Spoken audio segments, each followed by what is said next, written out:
Good evening, good afternoon, I guess it is, everyone. It is about 2 o'clock. It's time to call the regular scheduled Budget and Finance Committee meeting for the City of Franklin to order. The first item on the agenda is approval of minutes from the November 28th, 2018 Finance Committee meeting. Hope everyone's had a chance to read those, look at them. Any questions, deletions, or anything? Well, I'll entertain a motion then. Move for approval. Proper motion second. All in favor indicate by saying aye. Aye.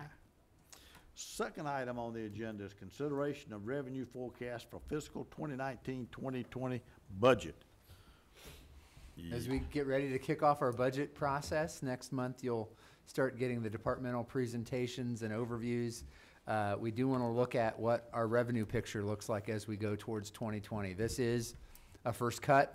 So there'll be some modifications as we get closer to recommending a budget, but I'd like to take you through that this afternoon, and Michael and Christine will take it away from there. Thank you. Happy New Year, everyone. Happy New Year to you. As the page turns to another year, it marks the beginning of the building of the budget for the upcoming fiscal year beginning July 1st. And before you know what you can spend, you need to know what you have. So today we're going to take a little bit of time and we will walk you through the overarching overview and assumptions behind this model. We'll give you a snapshot of the all funds summary. There are 14 budgeted funds in the city of Franklin, and we always like to start with the total picture and then spend most of our time breaking down key aspects of the general fund, which is the largest fund, as well as some of the other funds that we have within the city. And then we'll culminate with a summary of next steps. As I mentioned, this is a composite revenue model showing the 14 budgeted funds for the city of Franklin. Low, medium, and high values are presented. At your places, you have two packets. You have the detailed revenue packet, 30 pages, illustrating the 10 major categories, actually 11 major categories, if you will, for the general fund, as well as the other 13 budgeted funds. You also have the PowerPoint at your place. Low, medium, and high values are presented. In each case, we have taken and proposed the medium recommendation on each detailed page.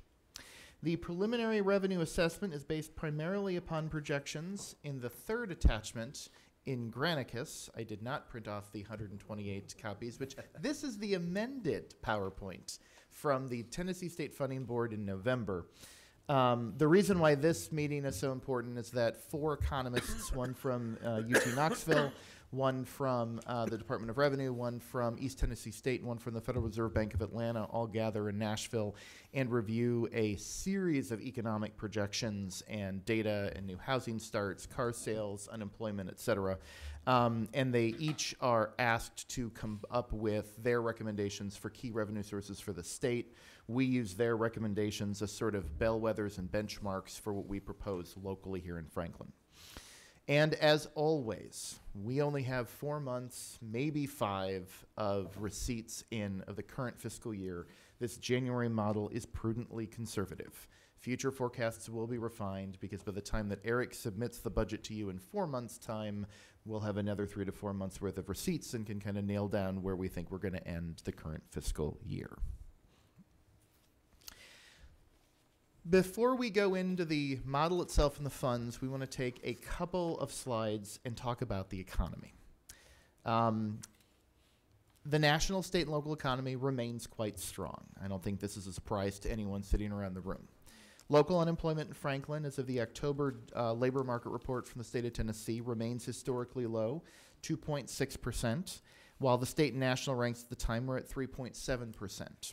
Globally, or nationally, I should say, there has been a slight uptick in unemployment. That is actually a good sign, most economists feel, because it shows that more and more people who had left the labor market and could not find or did not want to re-enter the job market are continuing to do so, which means more people are looking for work and more jobs continue to be created. Interest rates rose 4 times from the Federal Reserve Bank in 2018, a sign that they believe that the economy is continuing to grow and is quite stable. And wage growth for most earners locally and within the state of Tennessee and nationally has risen over the last 12 months. Still, most of the recovery, though, is among low and high income earners, and not as much from a percentage standpoint in middle income or middle class earners. But there's a few caveats we'd like to give you. You may have noticed if you looked at a investment portfolio or pension assessment that the month of December wasn't the greatest in the stock market. Volatility is as intense as it's been in quite some time, and that makes our ability to forecast, and for that matter, anyone's ability to forecast, especially future investment earnings, interest income earnings, and where our pensions are going to be very difficult. The most significant factor I'd like to leave you with today regarding the local economy and what will impact this forecast and moving forward is the fact that our labor market is very tight. Even though we continue to have more people coming into the labor market looking for jobs, and there are more jobs being created, supply or demand is clearly higher than supply, especially in skilled labor markets.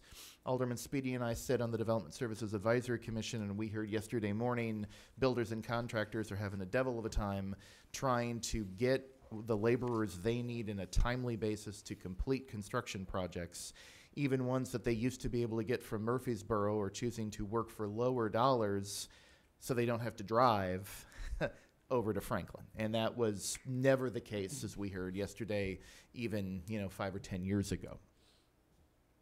Federal trade policy is of limited impact on the local economy in the short term, but it's unclear what it will be in the medium to long term.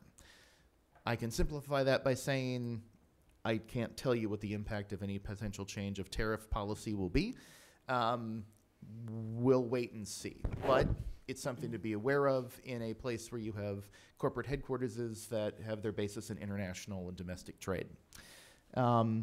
It's important to note that we are now in the second longest period of economic growth and expansion in United States history since the end of the Great Recession. And by the time we get to summer, it will be the longest, assuming that it continues for another 4 or 5 months. That is remarkable. It has been an incredible period of continued growth. But the takeaway is this. It's really questionable that you can expect that you're going to have the same rate of growth moving forward, because as the labor market gets tighter and tighter and tighter, there's just not the ability to continue seeing 4, 5, 7, 10% growth year over year. Overall, most of our revenue categories we are forecasting at this point in time to continue to grow, but grow at a slower rate than we may have forecast in years past. That is not an alarm bell to say we're going to go into a recession. That is not an alarm bell to say that we're going to have less money. It's just a statement of, we believe, prudent reality that looking 18 months into the future, it would be reasonable to expect we're not going to grow quite as fast. That being said, on page 3, we detail a summary of all funds. The 14 budgeted funds for fiscal 2020 at this point in time, we're forecasting for $152.7 million worth of resources. In fiscal 19, as of this moment, we have a budget of $154.8 million of recommended appropriations. That's a decrease of about $2.1 million or 1.46%. The largest fund is the general fund at 46.9% of all resources, and the smallest funds are the Community Development Block Grant Fund and the Drug Fund. Let us take a few minutes and delve into the general fund. Fiscal 2020, we are proposing an overall budget of $71.6 million. The current year's budget is $73.3 million. That's a decrease of about $1.7 million or 2.3%. Caveat: a lot of the difference is one-time resource allocation. So we have added to the budget this year by close to $3 million with one-time transfers through budget amendments. $825,000 for change orders to the public safety communication system, $1.5 million for the 96 West sidewalk and trail project for our local match. The way that we budget and the way that we account for these items, they are transfers through the general fund to other funds. So apples to apples, it looks like a decrease. Overall, though, when you take the categories together, it's an increase probably of closer to $2.5 million of available operational income, which is why I've got the footnote at the bottom of that slide. Page 5 details revenue by source. The general fund is structured here, and this is one of our slides that we try to highlight every year. The general fund is structured in the city of Franklin in such ways that 3 out of every $4 comes from consumption-based taxes. That would be sales taxes, and it would be alcohol taxes. It's important to note that consumption-based economies are more adverse to risk from economic downturns because people generally, when the economy does contract, will spend less money out and or theoretically spend less money out. 12.3% comes from wealth and assets. That would be property and income taxes. 9% from fees and about 4% from other sources. Page 6 details the single largest revenue source in the city of Franklin, and that is the local sales tax. We're going to take a few minutes and sort of hone in on this because it's so important. Our projection for fiscal 2020 is $36.8 million. The current year's budget is a forecast of $35.6 million. It's an increase of 3.5% or $1.24 million budget over budget. We do estimate right now that if our budgeted estimates through 4 months plus what we've already collected comes in, we should exceed that $35.6 million estimate by several $100,000. It is early. We do not have December, and I'll repeat that in the next couple of slides. Year to date, Mike will cover this in the monthly reports and in the quarterly reports. We are over 2018, about 6.7 to 6.8%. And as I mentioned, we're close to 2.1% above where we thought we would be in terms of the budget.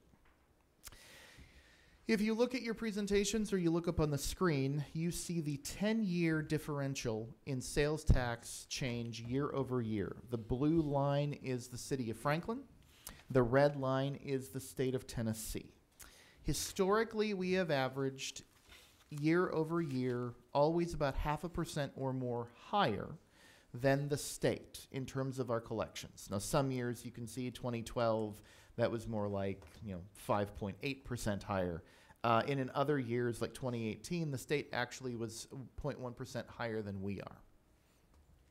This 0.5% difference we have traditionally used to set sort of the benchmark for what we would propose sales tax growth should be over what the state funding board's rate or proposed estimate is.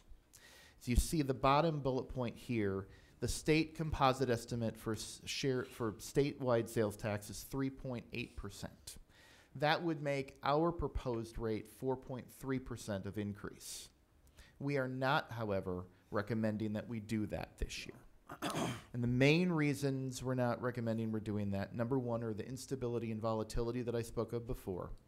And more importantly, the fact that we overestimated our budget collections last year by $660,000. We estimated in fiscal 18 $34.7 million worth of collections, and we only collected $34.1 million. We began to correct this with the estimate for fiscal 19, which is a 4.5% growth over where we thought fiscal 18 would end. Came in pretty close. That was only a 2.4% growth over the estimated or the original fiscal 18 budget. All of this put together, we believe it's prudent to go up only 3.5% from the current year budget. The other justification we have for that is, as you see on the screen, and you also see on page 6, the 25-year average annual increase, believe it or not, for the local sales tax in the city of Franklin, Tennessee, is 3.51%. So there's a lot of data through different economic cycles that say it's a darn good place to start. December will be key. It was a good year for retailers anecdotally. A lot of places saw sales increases, even Sears apparently. So we will get that collection in February. We will be able to refine this for you. It may very well be that we come back to you come May at 4%, or closer to 4.3, but right now we think it's just more prudent with this vitally important revenue source to come in and to project 3.5. Are there any questions on that? Okay.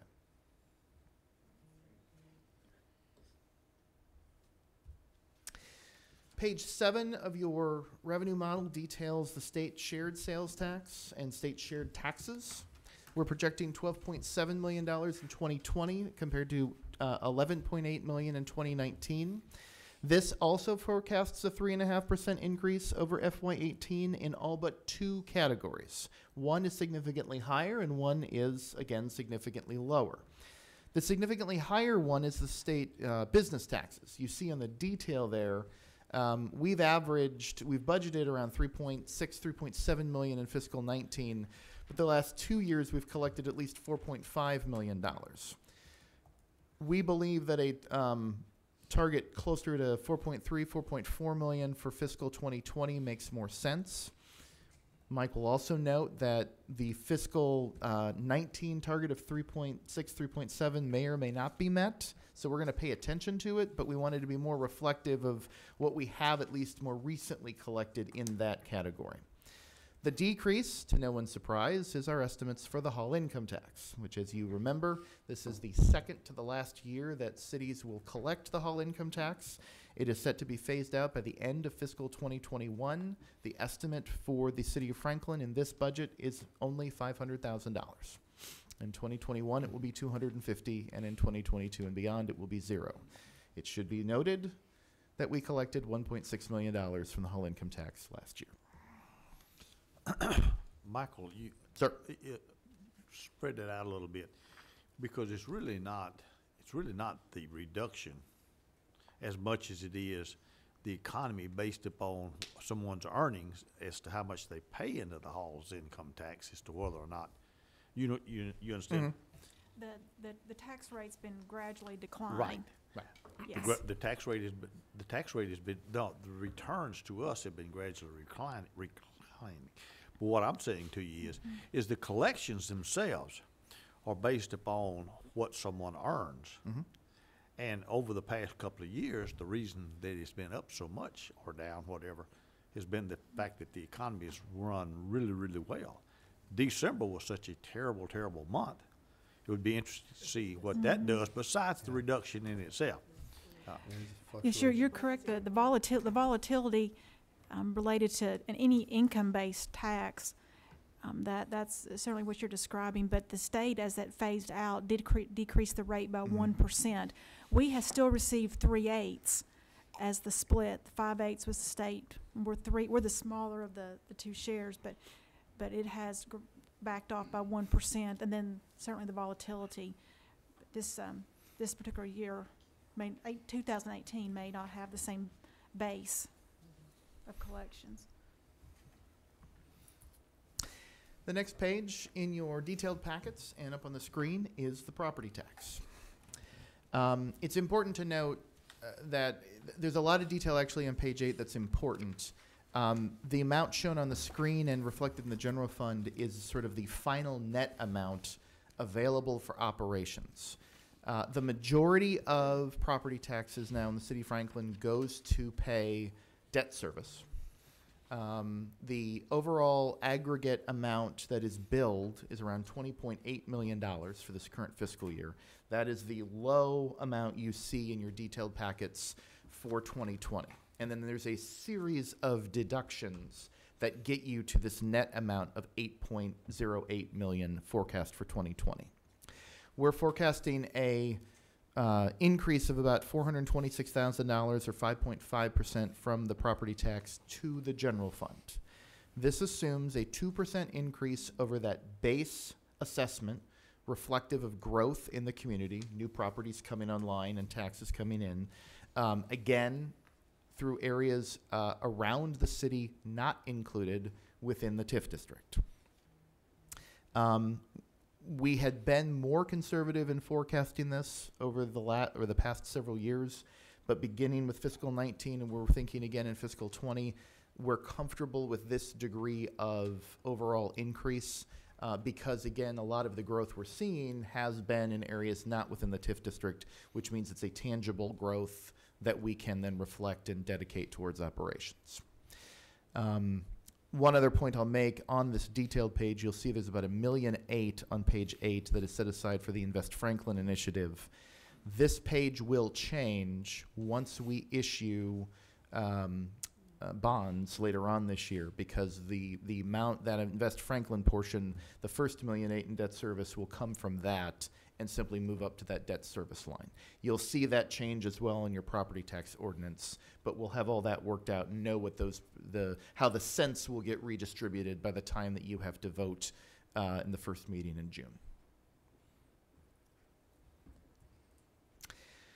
Page 10 in your detailed packet is building permits and licenses. I will tell you, if there's one aspect of this revenue model that may be too aggressive at this point in time, it is this one. Mike will also mention during the monthly reports, you'll see that revenues are down this year. Building starts, building permits are down. We have a development services report also coming up in one of your future meetings, and Lynn will talk about that.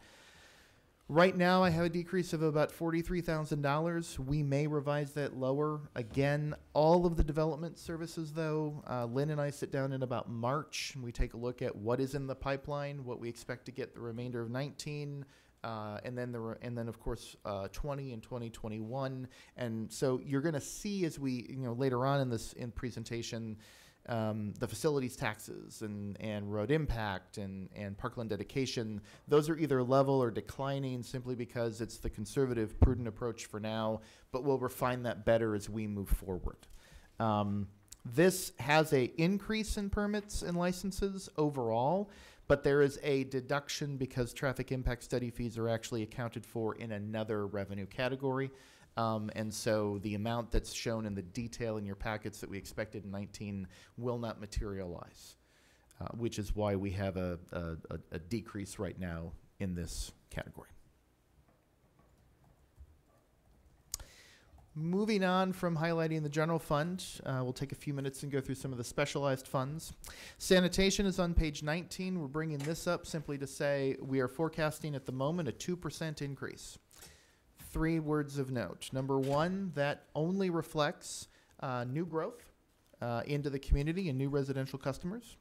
Number 2, it assumes no subsidy from the general fund for operations. And number 3, this budget's probably going to get completely redone, and the forecast will be redone after we bring a cost of services study to you and we look at potential changes. Now, I think the overall dollars may not change, both revenues and expenses, but where the money's coming from and where we think the forecasts are going to come from in fiscal 2020, we're going to sit down with you relatively soon, actually, at a work session, work you through some of that, and then you'll see some of that change when we present the budget next month. As I mentioned, development-related funds, page 20 is road impact, page 21 is city facilities, page 22 is county facilities, and in lieu of parkland or parkland dedication is page 26. These are either level or declining. Again, I wouldn't signal alarm bells per se about that because the fiscal 17 and 18 amounts were either at or near record highs. So it's very understandable if 19 and 20 are down from those. And as I mentioned, we'll be doing a detailed internal analysis in March and present you revised estimates with new revenue projections when we present these budgets to you for review in April. 2 more funds to highlight. Hotel Motel Fund on page 25. We're forecasting a 5% increase, or about $186,000 to $3.93 million in 2020, up from $3.74 million in 2019.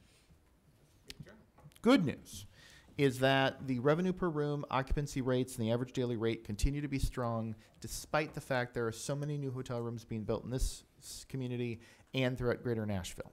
The bad news is there are so many more hotel rooms being built in greater Nashville. So it won't be surprising if we see slight revenue again, that sort of market share decline.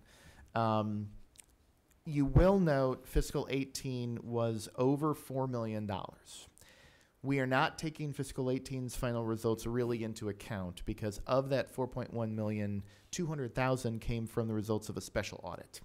So that's a one-time bump, which makes us feel confident that if fiscal 18 was really closer to about $3.9 million of ongoing, we will definitely be able to meet this target, even accounting for the hotel rooms coming in and any potential loss of market share.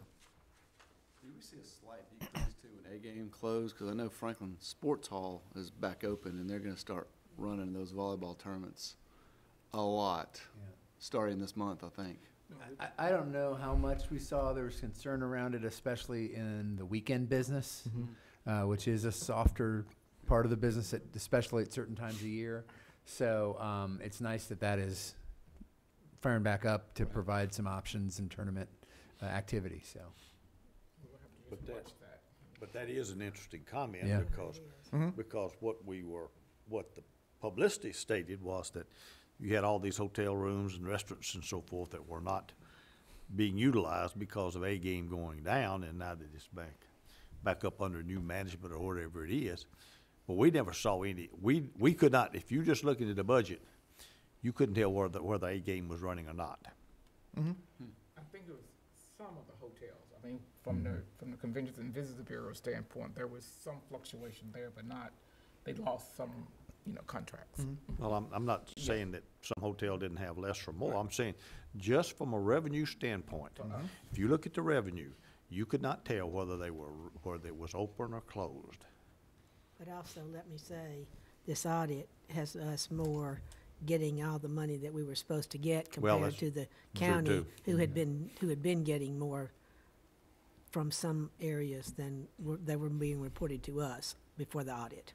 I think my comment is that we don't need to underestimate that gain. Yeah, I'm not sure there's a real difference between city and county because we did the audit together. Well, but I will so say, there, I don't know had that they some were paying the numbers. county and not paying us. I think that I brought to you a year or so ago where they were showing that the county was getting some things that we were not getting at that time.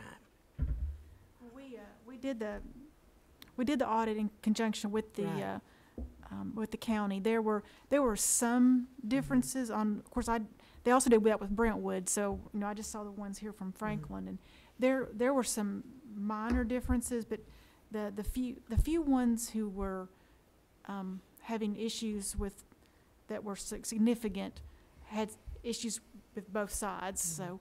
But it's a good process. It's a labor-intensive process, but it's a good process to do every couple of years, though. I agree with you, Alderman Peterson.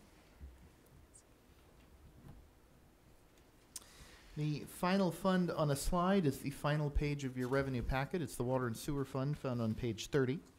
The forecast increase is about 3.2% between water and sewer, going up to $32.8 million from a FY19, not 18, amount of $31.77. That $3.2 million is a composite amount taking into account the rates that you approved for calendar years 19 and 20, increases of 2.9% for water and 3.5% for sewer on October 23rd, 2018. These increases are consistent with the latest 5-year rate plan. We like to highlight water and sewer because, again, it's the second largest revenue component in all of the funds. Before I close with summary and next steps, one of the funds that we had put in a bullet point for and we do just want to bring to your attention is the debt service fund. That can be found on detail on page 29.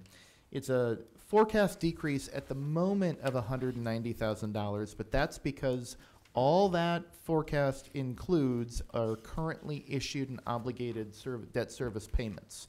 That will change due to a couple of factors before you get the final budget. The first is the planned issuance of new bonds, general obligation bonds in 2019. And the second, potentially. Well, just a reminder, back in August, I believe it was August, we had talked about refinancing timeline for the Build America bonds from 2009. those become refinanceable in March. And so we still are going to be, once we finalize what the proposal will be for the new money bond issue, we'll be bringing forth, those are still what we consider, there's still some savings there, interest rate savings, as well as we had discussed that refinancing those Build America bonds would decrease some risks associated to just the structure of the '09 bonds, which were actually taxable bonds that had an interest subsidy from the federal government. So there's several advantages to simplifying that structure. So we, right now, we estimate about $150,000 a year of interest savings from that refinancing, which will, as Michael has talked about, how we'll have to do some refinement on some of these schedules. That's one area that once we come to this committee with a bond resolution for if we get permission to go to the full board to consider a refinancing, as well as new money bonds, we'll be actually completing these schedules with actual debt service that we expect to be paying in 2020 and beyond. Those will be just some tweaks that will happen once we know what all of those, and those are both fixed rate bond issues, so we'll be able to know what those obligations will be going forward. And we should know that by March? We won't have the issue closed, I don't believe, by the end of March, but I believe we may be able to actually price. And it takes usually at least 2 weeks, sometimes closer to 4 weeks to close. So we may end up closing in April, but I believe by the end of March we should know what those rates will be. That's the schedule I would like to make if we can.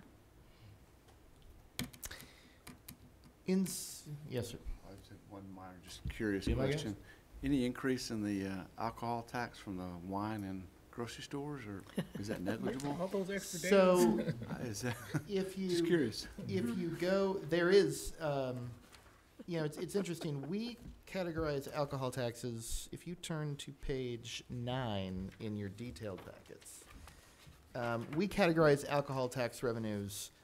We lump beer tax wholesale, beer privilege tax, the liquor tax wholesale, the liquor privilege tax, and the mixed drink tax all into one category and label them alcohol taxes, because that's what they are. They are taxes from the consumption and sale of alcoholic beverages. Looking at the state composite projections, they do, of those 5 revenue categories, there's 3 different proposed percentages. Wholesale sales are actually capped by state legislation from a few years ago. And the projected growth rate in the wholesale sales is only about 0.5 to 1%. And we're carrying about a 1% increase. The liquor, the privilege taxes are more in the realm of a 4% increase in several categories. The mixed drink tax, however, statewide, the composite forecast is 8.5%. So they're seeing some growth in the privilege, the at the store sales. But again, we've been witnessing really, really healthy restaurant alcohol sale increases in this state for several years now. And there's no sign that we're getting tired going out and having a drink. We're going to change our limits to Utah limits, right? So, yes.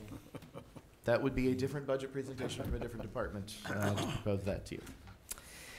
So in summary, the initial forecast is lower than fiscal 19. Again, we believe this is a prudently conservative approach that's necessary always to the early date of this forecast and this year some of the outstanding economic factors. To keep you in the loop, departmental budgets are due back to us in 8 days, January 18th.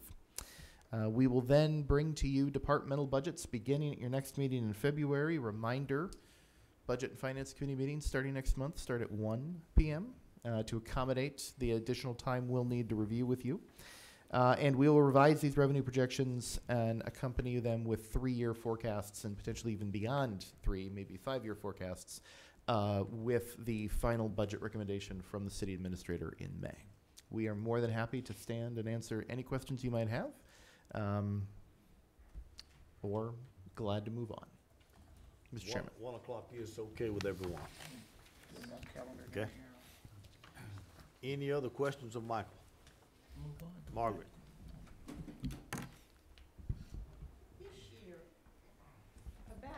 much did you have to remove from the budget requests from the departments?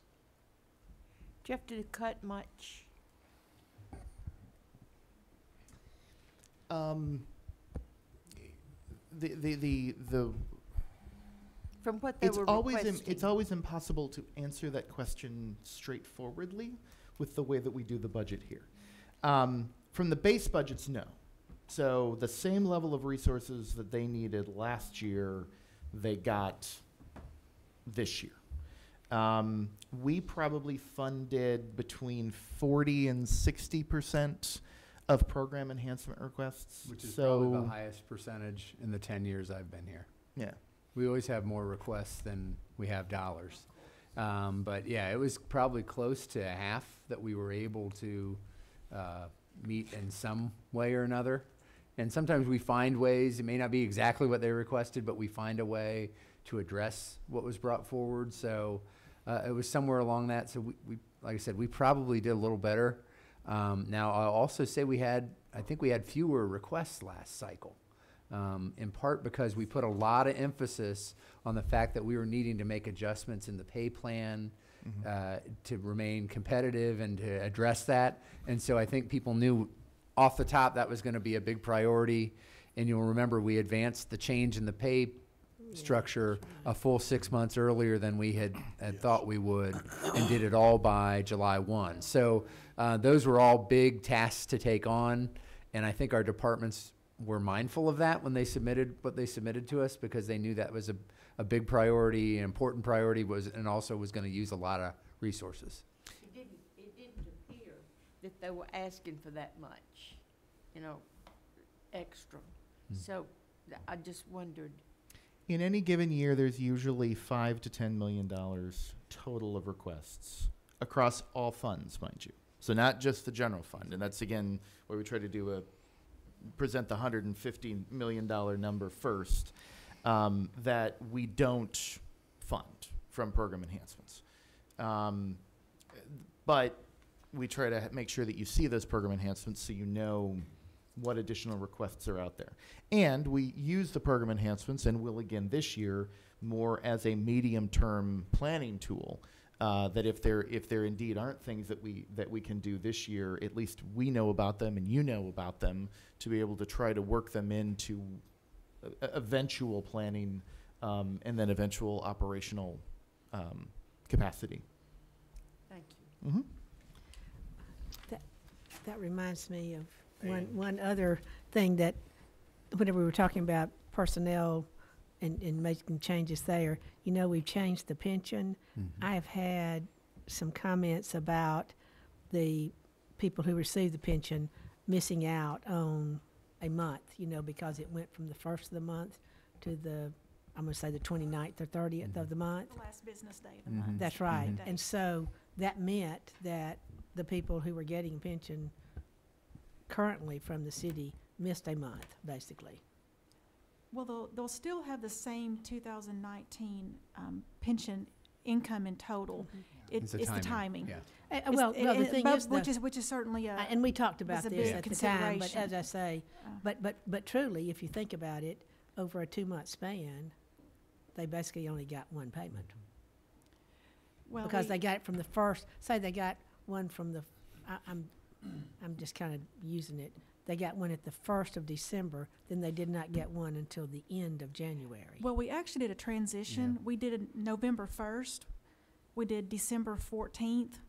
We transitioned that December payment to the middle of the month, and then the state picks up the payment January 31st. So it was about a 45-day So they didn't go 2 span. months. We tried to, Well. that was the best we could do with the systems we had, working with the bank to do that. I remember that. And there so, were- yeah, we knew that would be a little bit of a challenge, but we did try to split the difference with at least one payment. They will get 12 payments in the month, or in the year, that will get them to the same overall pension income per year, but we know that that was a bit of a challenge, but we had really no other option, because we need to hand off that administrative role to TCRS, and that's when they pay their benefits. Right. And they didn't have an ability to do any further transition for just us. So we realized that was a hardship. We tried to communicate a lot of different ways, well in advance, so people could know and plan for that. And, you know, we're glad we're through that, and soon they'll Right. get their January payment and be back on a monthly schedule that they can count on. Well, as I say, I've just had some comments, because it does mean, you know, they may have to get some money from some of their other assets to take care of that, because it really didn't fit. As I say, I know we were trying to do the best we Yeah. could on that, but I just wanted to let you know that I had some comments about it. Well, I don't know how, I don't know how far down it went. I'm sure it went as far. But as far as what we've discussed here, and as far as what the Pension and Trust Committee has discussed, there was, I mean, we've talked about this and sent messages out and communicated and done everything that I think we know how to do in order for somebody to understand that we're going on a little different pay schedule.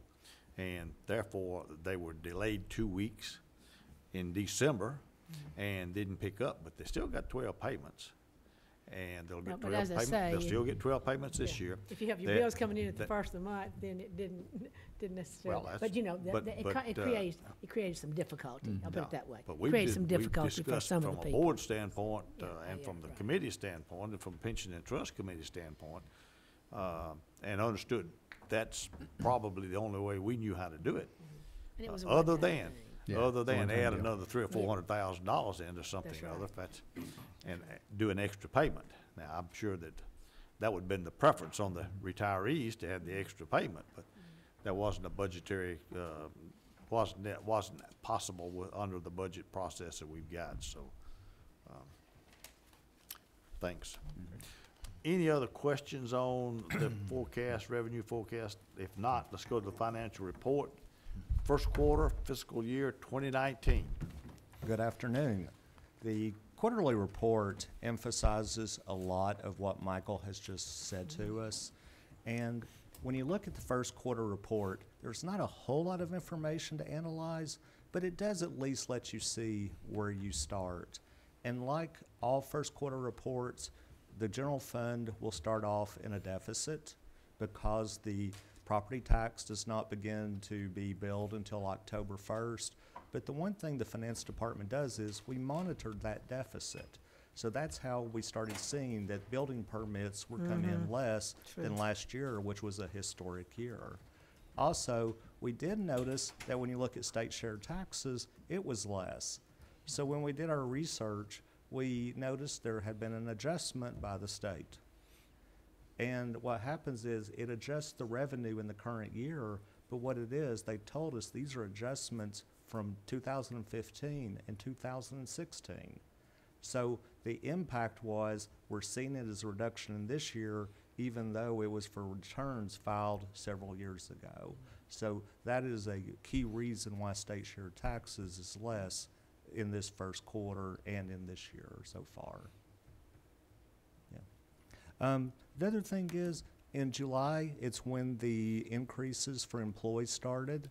There was a 2.5 big- across the board, as well as the 2.5 based on performance. So that actually is in this first quarter report. The local sales tax, the rate so far for the first quarter was an increase over last year of 4.5%. And when we look at monthly reports, we'll actually see that increase is even gone a little bit higher since this. There was- Higher- there- oh, But there go was a ahead. special situation It was too. the same situation as business tax, Yeah. except it went in our favor. Yeah. It was a several years ago adjustment, in a reconciliation that the state did with the taxpayer that went in the favor of us in the state. Exactly, yeah. And as far as interest rates, when the interest rate rises, in essence, it benefits us on our investments. So general fund Yeah, it was interest big. income is higher this first quarter. And I guess as Michael was talking about, if you look at development fees, whether it was building permits, road impact fees, or facilities tax, when they're being compared to last year, a high year of collection, they're Really? less. But if you look at road impact and facilities tax, as far as budget, they're actually above the budget amount for this current year. So it's just being compared to last year, it appears less, but when you compare it to the budget, in essence, we're actually a little bit ahead.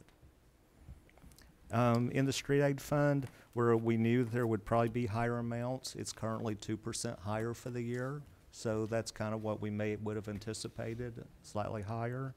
And maybe two others that I didn't actually have on here, but I did have them within the report, is the board approved a $1.50 increase in the sanitation collection services. And the impact that it seems to have so far is a 10% increase in revenue for this particular line item. And the last thing, and it kind of goes along with what we already had the discussion about hotel motel taxes, is it's less this year. And Michael already described there was essentially the hotel motel audit revenue.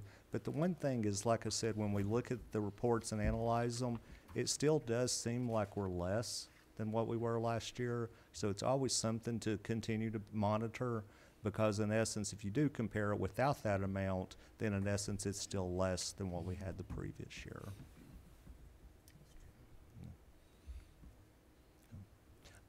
Mr. Chairman, I know that was the highlights I had. If there was anything Any about any questions from the particular committee? fund,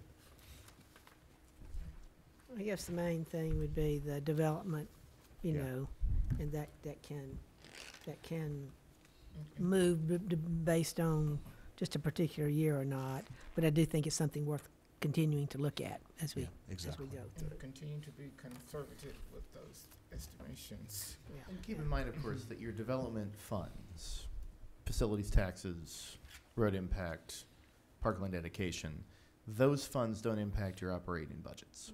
You know, we are concerned about building permits and licenses. Those do come into the general fund. What that impacts, of course, is the amount of money you have to spend on capital projects, which we'll be talking about further in the days to come as well.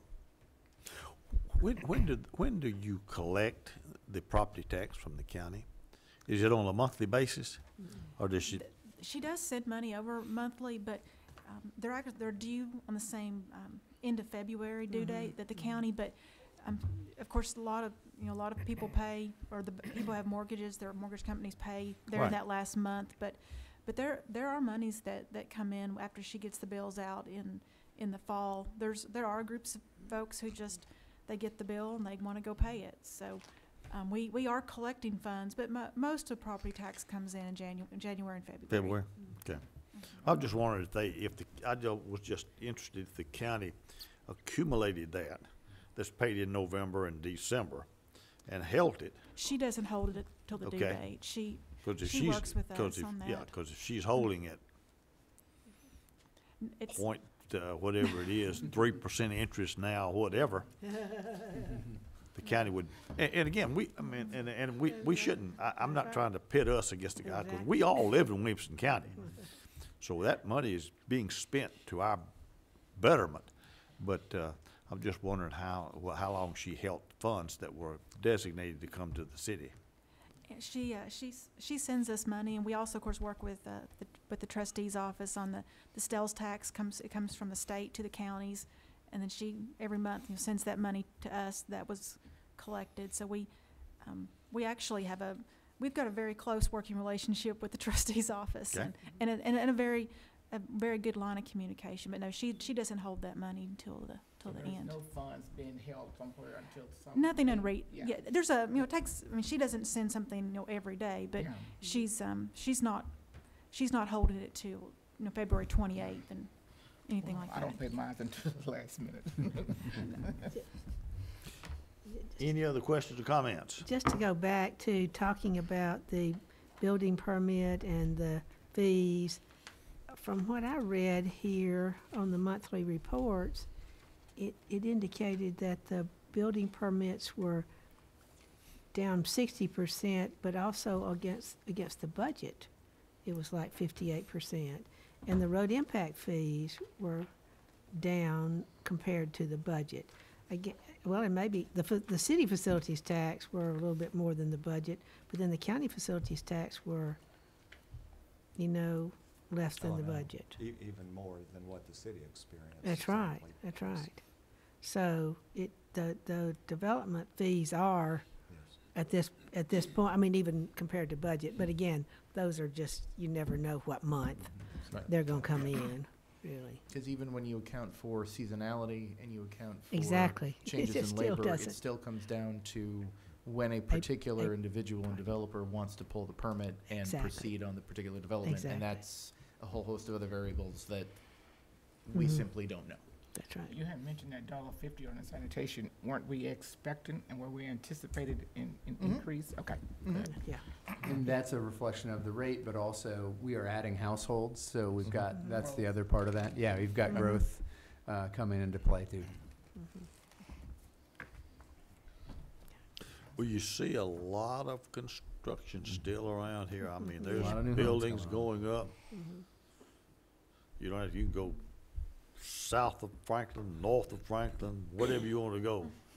There's a whole lot of cranes in the air. Right here. Right here. Yeah, even right here.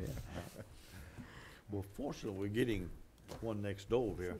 It's supposed to open up sometime, I think. Well, not next week, but the following week. Okay, monthly reports for January. On the monthly reports, there's really three things I would like to highlight.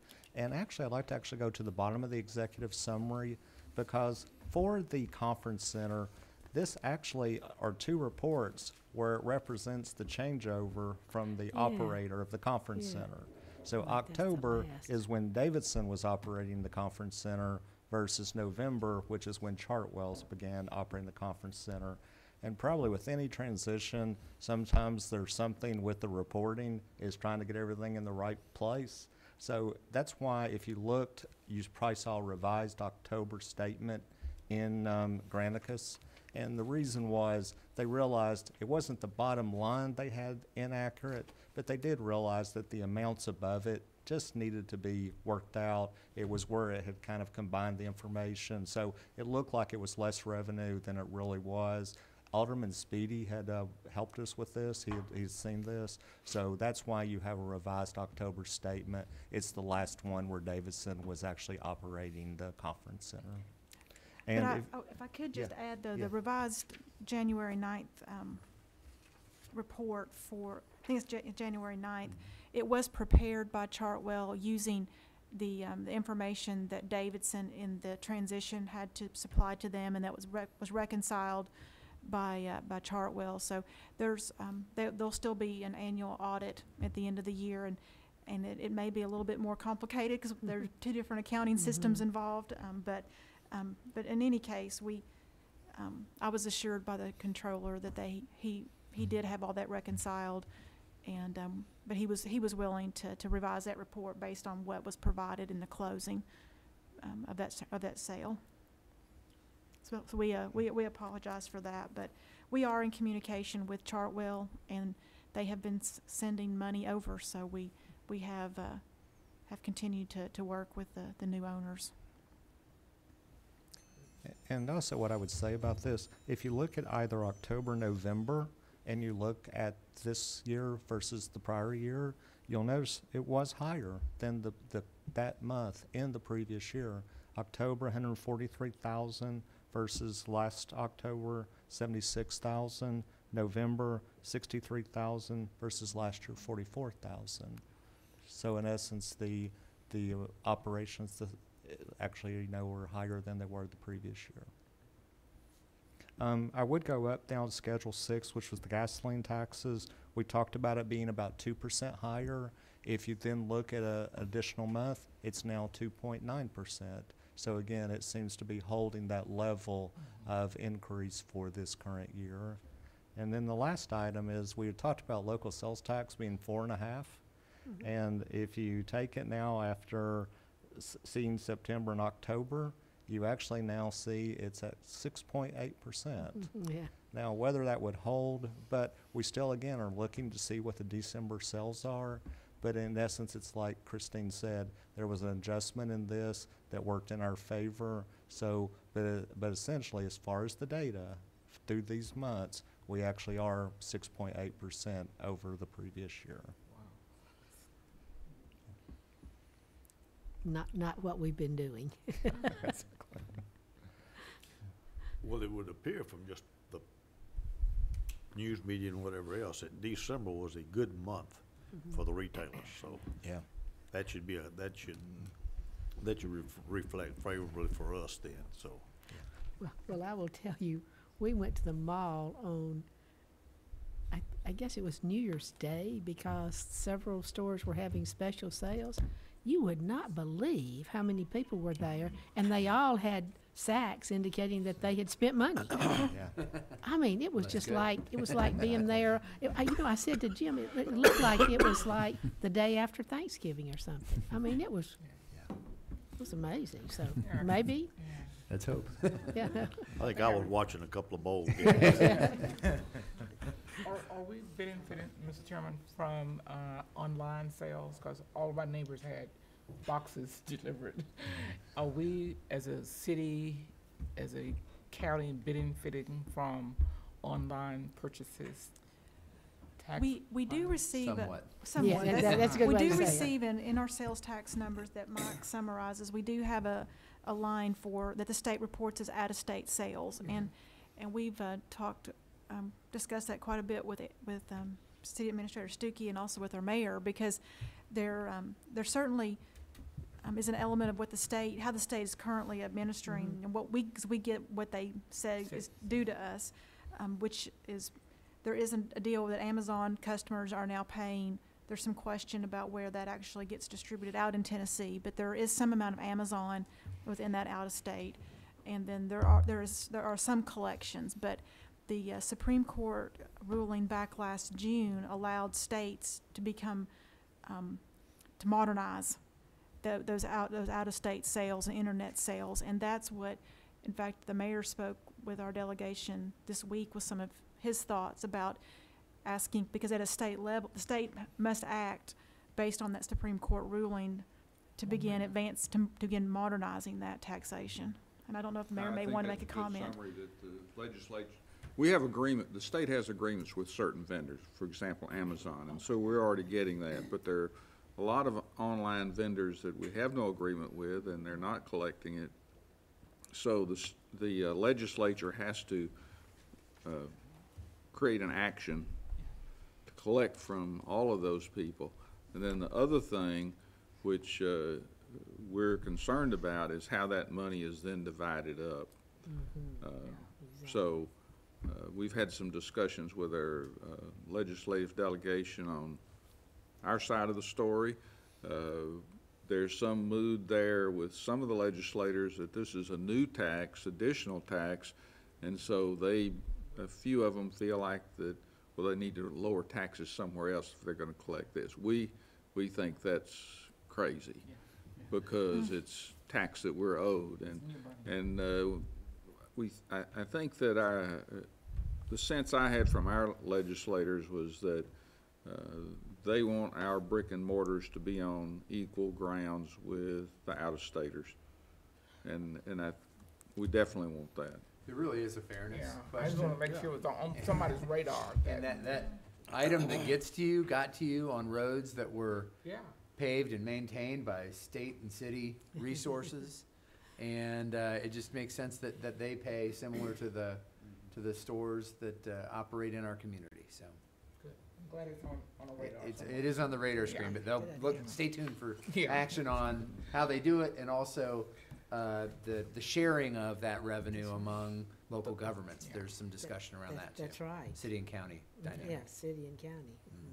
So we drive to the store, we pay more, basically. Well, Potentially, potentially. depending on who you're buying, who Potentially. you would be buying from. And good comment. Yeah, that's because Just watch your neighbor's because- porch, you know. because I sit on my front porch and my back porch both, so I don't do that. There is a nice 7-minute video worth watching about people stealing Amazon boxes Oh, with yeah. glitter bomb. Yeah. It's worth watching. I've heard about that. I have to check that I've heard out. about it. It's pretty funny. We got a Any- video doorbell.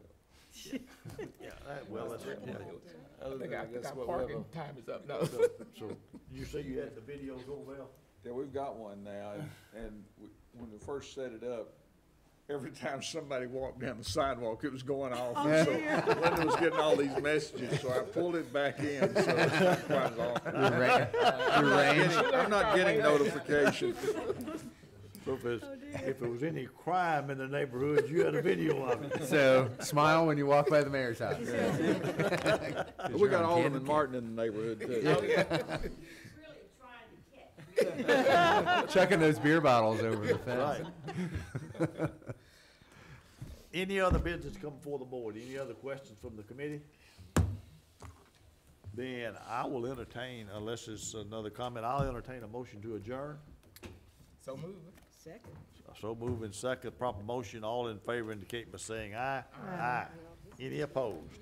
All right, so next week, 1 o'clock. We 1 look o'clock. forward to spending Valentine's Day with you. At 1 o'clock. I think this happens every year or so.